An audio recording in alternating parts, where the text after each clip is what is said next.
text, audio and video news of the globe from Scientific Television. Don't forget to like, comment and subscribe with us. Thank you. Torrential rains triggered flash flooding in central Texas Friday, killing more than 40 people, including children. Riley Gaines has been one of Lia Thomas's most vocal critics. She just scored 2 major wins in her anti-trans efforts. Long before his sex trafficking trial, Sean Diddy Combs fended off allegations surrounding infamous charity event in which 9 people died. An Iowa law removing gender identity as a protected class from the state's civil rights code took effect Tuesday, the first action of its kind in the United States.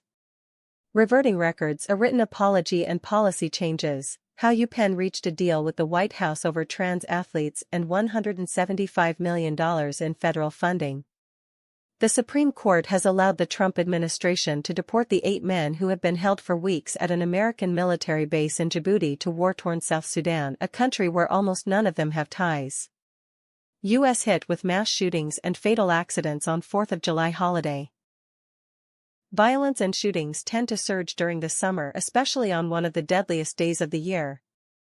Friday's U.S. Independence Day holiday was marked by multiple shootings across the U.S., including one in Indianapolis that left at least 2 dead and 5 wounded as a police chief voiced frustration over the latest acts of violence in his city. A new code of conduct in Hong Kong will require legislators to sincerely support Beijing's jurisdiction on the city and the chief executive and prohibits anything that might vilify the government.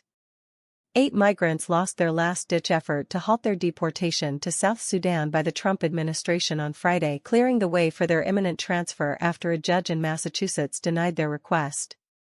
Russia and China are not sending their leaders to a BRICS summit starting in Brazil on Sunday in what may be a sign that the group's recent expansion has reduced its ideological value to the 2 founding members.